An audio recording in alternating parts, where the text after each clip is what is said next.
And welcome to Living Above the Rim with the Charlotte Bobcats post-game show. I'm the coach, Dick Cox, joined by Dustin Phifer. Well, the Bobcats had a good week, had it rolling.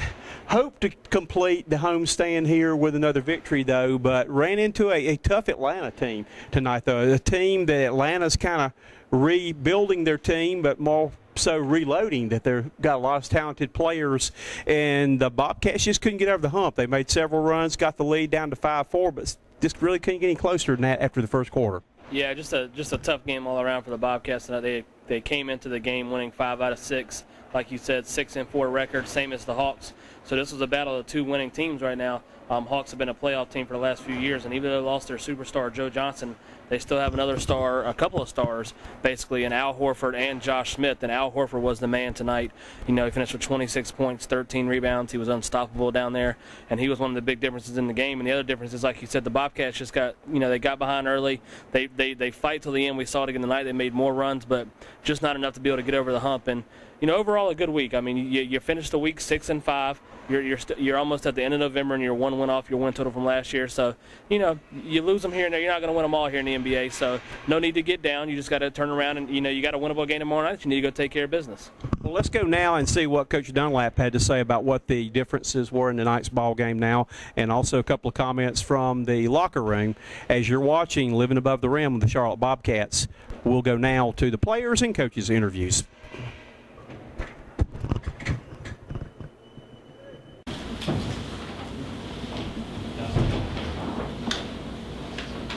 Coach, you give your observations of what you saw there tonight from your team and what happened throughout the game.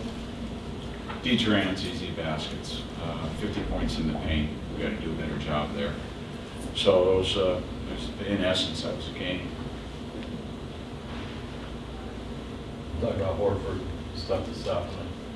Yeah, and then pick and roll when we were hedging on one of our schemes. On the backside, our weak side didn't pick him up on his rolls. And so that's where he hurt us. He's a power down there. I know it's early, but are you concerned about maybe the level of minutes that Kimba's playing? No, if you look at the other point guards around the country, as far as they're actually logging more minutes. So no, I'm not. Do you feel like the game changed when Chris started getting foul trouble? I mean, it seemed like he was the one person who you could count on to guard Josh, and then we got those 3 fouls in a hurry. He also could score on the post, so he was doing some good things there. But no, I don't think the game changed on that. As a matter of fact, you'll look at the stats. We closed at times when he wasn't on the floor, but and I don't think it changed his game. He's got to learn how to play on a 3rd foul in the first half and a 5th, and say in the 4th. I'm not afraid of that, and the numbers say that that's mythical. When you play a guy on his 3rd or his 5th, it's totally mythical that he's going to foul out. It's only a 14% chance that it ever happens. So, Coach, do you think there was anything that the Hawks did that contributed to the slow start coming out of halftime? say again. Do you think there was anything that Atlanta did that kind of led to that slow start coming out of halftime? Yeah, they shot the ball extremely well from the 3. They were 11 for 22 on the game. And I thought they spread us at times. They found the backside, and those guys made shots. Yeah. You did force them into 22 turnovers, but only scored 22 points off those turnovers. Can you talk about those opportunities that could have been missed? We had some nice opportunities, and we didn't cash them in, and we have been cashing them in, especially in the 4th quarter. We had some really good looks, I told the guys after the game, and the fact of the matter is that sometimes the ball doesn't go down. And usually the common denominators when you lose, you're always going back to the things such as good looks, ball didn't go down, or maybe too many easy baskets, or you get counted on the boards. Statistically, we did some really good things. We took reasonably good care of the ball in the second half. We also were a free throw team. We made 21, so we had an advantage there. We were pretty close on the boards in terms of even up, I would call that. But the fact of the matter is the field goal percentage was D-Trans. They were going coast to coast on us, or Horford was outrunning us and getting some cheap ones, and they were at the rim. But when we were in our half-court D, I thought we were fairly solid. But if you look back at the game, take those easy baskets away, and we make some of ours, different outcome. Can you talk about on a positive spot tonight, though? Jeffrey Taylor, 4 out of 6 from the three-point line, and he seems like he's getting more and more confident in his offense now. What I liked about his threes is they came from the corners, most of them, and we've been working on corner threes with him. And yeah, he's relaxing. He's going to be a fine player, and also he's our kind of player because he really plays lockdown D. He did a great job on Korver in the first half. I told him he was going to come at him because Korver knows how to work you the entire game, not half the game. But those are lessons learned. And also, Korver got 2 of those in transition where actually Jeff wasn't on Korver. So, but you know, it seems like he gets better every game, doesn't he? Yeah. Coach, before the game, you're talking about how Atlanta likes to steal the ball a lot. And tonight we outstole them 16-6, including 6 steals from Byron Mullins. Can you talk a little bit about that effort? Well, you know, when we went in at halftime, I thought that their thefts impacted us, and in the second half, I think fitness again, their defense loosened up a little bit, and we were able to take good care of the ball. But from a defensive standpoint, there are little phases where Byron, you know, defensive rebounding, or maybe there's a little bit of a presence with hand activities, what we call it deflections. And, you know, but there are some other things on schemes and things like that he has to learn, and he will learn. Yeah. Anything else, Coach? Thank you. They talk about that kind of that fight and determination to kind of stick around and push them. Yeah, I mean, that's a good thing that we have as a team and as individual players. We have a lot of players that don't give up, fight the team, but we can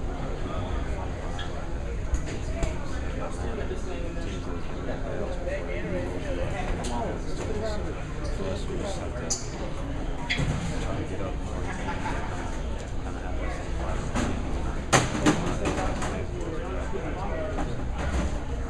You had your, I don't know if you're aware, but you had your 3rd career high night points consecutive. Can you talk a little bit about, as you continue to progress, like your contributions to the team? For me, the coach has always told me to be aggressive out there, just look for the shot on offense. And the last couple of games, the last 2 weeks, it's kind of come together. The shot feels really good. Able to take guys off the dribble sometimes to get to the basket. So for me, I'm just trying to be aggressive out there and do what the coaches want me to do. Can you talk about, too, I mean, it just seems like you're getting it done on both ends. Not only were you effective tonight, but you had a pretty tough guy you had to cover tonight who ran you pretty much, too. So you were having to work on both ends tonight. No, I mean, that's something I'm used to doing throughout my career. I've always been kind of relied on to guard people, the best player on the other team, and to kind of contribute on offense as well. So it's nothing I'm not used to, and I love it. You know, coach that faith in you on offense and defense. It's a great feeling. Can you talk about, too, how comfortable you are right now? I had the chance of watching you play at Vanderbilt. I covered South Carolina, and I thought you were the steal of the draft coming here, though. But you just seem so relaxed in what you're doing now, and it kind of let the game come back to you like you did at college. Yeah, I think at first I was just kind of like a deer in the headlights. I didn't feel comfortable out there. The speed of the game was so unlike anything I'd ever seen before. So, you know, after about 5 or 6 starts, you kind of get a feel for the game. You kind of get a feel for where you can score and how you can pick your spots on offense. And defensively, defense is always come easy. So, you know, I think it was just more of me getting experience and feeling the game and actually being out there. I think that helped a lot. Thank you. You know, they got a lot of continuity in their offense. They know the ball real well. Guys know what they're supposed to do out there. You know, and that just shows that's why they wanted the teams to pick to be in the playoffs. They play well together. We've seen you guys come back from a lot of fourth quarter deficits. You think you can learn something?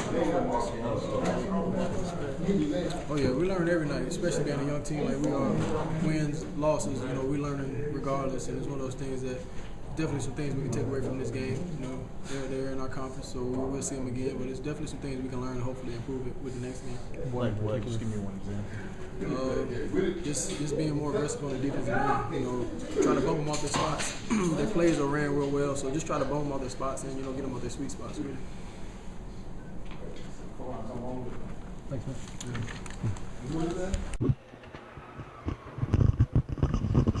And welcome back to Living Above the Rim with the Charlotte Bobcats. I'm Coach Dick Cox, joined by Dustin Phifer. And you heard what Coach Dunlap had to say right there. Again, when you give up 50 points in the paint, it's hard to win basketball games like that. Yeah, I mean, just too much down low. It wasn't even just Horford. I mean, you had a reserve come in like Zaza Pachulia, who comes in and gives them, I believe, 9 points and 7 rebounds, something along that line. I mean, so they were just too big down low. Bobcats had some foul trouble. Michael Kidd-Gilchrist, who brings a lot of energy on the defensive end, finished with 5 fouls but had 4 fouls for most of the second half, so his minutes got limited. So it was just a tough break. I mean, the Hawks are a good team. They've been a playoff team like we've said before. So it was just one of those games where they tried to fight back and get back in it, almost like the Grizzlies game last Saturday where they played a playoff team. And they were playing with them. I mean, they were with them the whole game, but they just couldn't get within that 4 or 5 point range to get it to where they needed to be, and just a tough loss. But like I said, you can take some positives. You can learn from this young team. Ramon Sessions said it in the locker room after the game. They'll learn from this. I think anybody in that locker room is still happy with where they're sitting at and know there's a long way to go in this season, so no need to harp over one loss like tonight. Now, again, my bright spot is my boy, Jeffrey Taylor. Again, I had a chance to catch with him, and you heard what he had to say after the game a minute ago, how he started the season out like a deer in headlights right there. But he feels comfortable. He's playing now like he did in college, and he's got a good feel for the game. He's come on. He's developed his shot. Was 4 out of 6 from the three-point line. Had 16 points, a career high tonight, though. And, again, for the first time, he had to play lockdown defense on a shooter, a guy who was that runs off a lot of screens, and he had to do a lot of chasing. And he talked a little bit, you heard in his interview too, about having to play both ends and really work on both ends of the floor. Yeah, he had to guard Kyle Korver the whole night, and Kyle Korver is arguably the best shooter in the NBA right now. I mean, the guy, when he gets it, if he has any kind of look, he's going to knock it down. And he did that again tonight. He had 16. But like Coach Dunlap said, a couple of those were in transition. It wasn't Taylor that was on him. Taylor, like you said, he's growing. He's playing solid. He brings 2 things to this team that this team really needs that sometimes they struggle on. Number one is defense. I mean, they're working hard on that. They're getting better. But he is one of the best defenders on this roster. The other thing that they don't do real well that he does, that he's starting to show that he can be a part of, is three-point shooting. This team in the past and this year has been horrible behind a three-point line, and that's why guys like Ben Gordon, who struggled tonight, he needs to come in. He needs to be a three-point shooter, and Jeff Taylor. I mean, those are guys who need to knock down shots, because that can help when guys like Sessions and Kemba Walker can get inside the lane so easy like they do. So that's he does 2 things really well that this team needs, and that's why you're going to see him continue to get minutes. And you can see each night his confidence grows and his game becomes better and better. I mean, 16 points tonight. You said it, 4 threes, a lot of them from the corner, which Coach Dunlap said they worked on in practice. I mean, when you can get an NBA shooter wide open in the corner, that's a high percentage shot. So that's some bright spots you can take away from the night. And with, like you've said it all along, with him having to step in and play for the injured Gerald Henderson, that's only going to be a good thing going forward when Henderson comes back, because you're going to have multiple guys who can step in and play right away. And, again, I like the way the guy plays. I still say he was the steal of the draft. I like his attitude. He's kind of a soft-spoken guy, though. But he goes out there, leads by example, can do a lot of things for you. I mean, defense, offense, got some steals, loose balls. And he's a competitor. And he'll battle you, though. And he can play a lot of different positions. Yeah, and let's face it. I mean, we've harped on this on the shows before, but I think when you have to give credit where credit is due, this front office of this organization has been bashed year after year for the draft picks that they've made and for people who have not panned out like they wanted to. And Adam Morrison, who we picked 3rd overall, was only with the team a couple years. You have a guy like DJ Augustine, who left after this year because he didn't do what he was supposed to do, the number 9 overall pick. A guy like Sean May. You can go on and on and on. But this draft looks like they may have finally got it right. It's still early. It's only, we're not even halfway through the year, so you don't want to get too up. But when you see guys like Jeffrey Taylor and Michael Kidd-Gilchrist both out on the court producing at the same time and being impact players in meaningful minutes right off the bat in their rookie season, you have to be ecstatic about that when you can see your young players produce that well right away. And so we got to give credit not only to the coaching staff who's developed these players, but also the front office who made those picks and did the scouting. I mean, a lot of people said Jeffrey Taylor should have been a first-round pick. And so for Rich Cho and the organization, Michael Jordan, Rod Higgins, whoever it is, to see that guy on the radar and know, hey, that's a guy that can help us right away. Not a project that we've had in the past where it takes a few years to see what he can do, but a player who can help you right away, and that's what these 2 guys are doing right now. And again, the thing I like with both the rookies right here, the picks, with Kidd-Gilchrist and with Taylor, It's kind of a slow start, kind of feeling their way through and all, though. But those guys are doing the same things, driving to the basket, making the same plays that made them outstanding college players and high draft choices. They've taken it to the next level, and now they're able to do it at the professional level. And when you watch those two rookies on the floor, when we talk about defense, when you talk about Jeffrey Taylor being a lockdown defender, Kit Gilchrist is also one of the best defenders on the Bobcats. You can see when those two guys are on the floor the different energy level that they have on defense, getting the steals, getting the deflections, block shots, rebounds, boxing people out, all over the floor on a rotation. When those two guys are in, and including Kemba Walker, who's one of the top players in the leagues in steals, the energy level on defense is at another level, and that's what helps them win a lot of games like they have so far this year. Now, it's going to be interesting. Now, I would love to have seen him get the 7th win here tonight, though.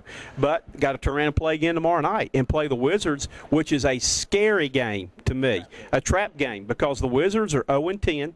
We have beaten the Wizards in exhibition. I saw that. Beat them here. Beat them twice already right now, though.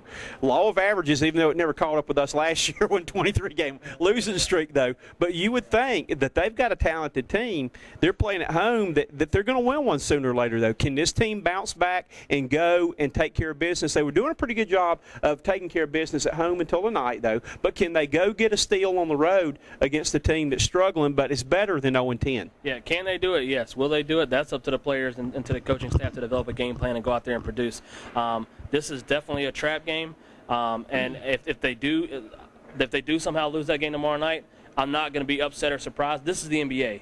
You just said it. The team's 0-10, but they have talent on their roster. Any team can win any game any given night. We've seen that all over the league. I mean, we've seen teams get beat. The Lakers, how they started off 1-4 with the best talent in the league. Anybody can get beat, so it doesn't matter. You can't just look at the schedule and say, oh, we're going to play the Wizards tomorrow night in Washington. That's a guaranteed win. This is a young team who's growing. Nothing's guaranteed here. You got to go earn it, and it's going to be a tough game. Do I think they can do it? Absolutely.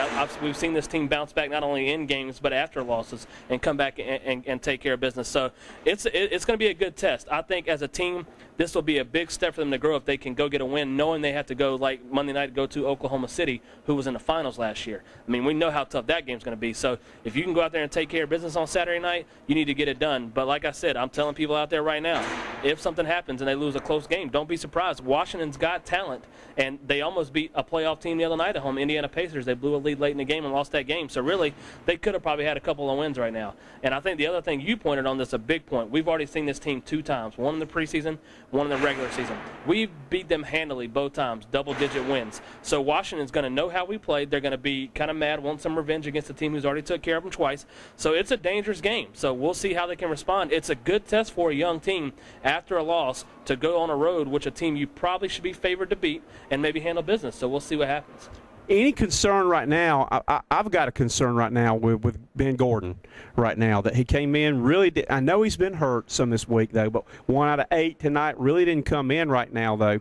Is he in a slump right now, or do you think Sessions is really playing good, give him a lift off the bench, though? But, what's going on with Gordon now? I mean, I got a couple of concerns. Ben Gordon's not really one of them. He's a veteran player who can fill it up on any given night. He had an off shooting on the night. He's had a banged up leg with a bruise the other night in the game.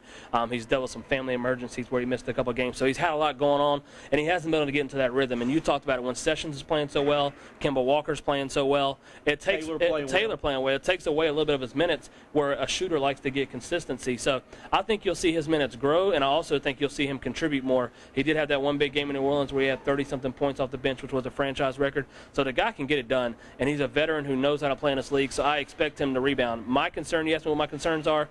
I'm getting a little concerned here maybe with the big man situation as far as maybe injuries go. Tyrus Thomas already out 2 months. We got a guy in a trade like Hakeem Ward, but he's a new player still learning. Only played 3 minutes tonight. Biombo, who started to play some of his best basketball here as a Bobcat, gets banged up tonight, gets his knee rolled up. I believe the head PR guy, B.J. Evans, let us know after the game that he does have a left knee contusion, like a bruise, and he's going to be really sore. He is traveling with the team, but it's a possibility he couldn't play tomorrow night. So if you go into tomorrow night and you don't have Biombo, you don't have Tyrus Thomas, you got a new guy with Hakeem Ward trying to take minutes, you're pretty thin there at the big guy spot, and so you might have to see more minutes out of Sagana Job or some other big guys. I mean, so you got to be a little concerned about the injury situation, because in the NBA, you got to have big guys down there to rebound and play defense. We saw that tonight when Horford was able to get 13 rebounds and 26 points. So hopefully the injury bug won't keep biting him. Hopefully Biyombo's not serious. X-rays were negative, and he's back playing soon. But that's one main thing in the NBA. You got to stay healthy. Any sport, your team's got to stay healthy to be successful. So we'll see if that happens. Well, again, that's going to do it tonight. The Bobcats lose by 10 to the Hawks, but the sun will come up tomorrow. They'll get another chance to play right there, though. I'll say they're going to win tomorrow night. The thing I like about this team right here is they seem to close every quarter on a roll right there. Unfortunately, and what I thought broke your back is when they gave up that basket at the end of the third quarter when they made such a great run. But I like the way that they closed every quarter. They're playing hard. I mean, I'm disappointed tonight, but I can live with it. They played hard, and I saw improvement in some of the players. And that's why I'm going to say that they're going to go win the game tomorrow night, because we've even seen it in the locker rooms. You can talk about this after losses last year. I know it was a bad season last year, so it's hard to compare. But after losses, you could see how down the team was and how they knew that, you know, it's tough right now. But even after losses here, we've seen them. They're upbeat. They know what they need to learn from. They know what they did wrong. They know that they can go back out the next night and get a win. So they're not harping on losses. They're not harping on any bad things. They're learning from what they've done wrong in the losses, and they're going and they're building on that. And that's why I think tomorrow night is another building block for this young team. They go out and get a win on the road and show that this team is learning from their mistakes and continuing to grow. Well, the team's going to be on the road. I think our next home game is next Friday night again also. And we'll be here to bring you our post-game show of Living Above the Rim with the Charlotte Bobcats. He's Dustin Phifer. I'm the coach, Dick Cox. We'll be with you next Friday night live from Time Warner Arena. Have a good week, everybody.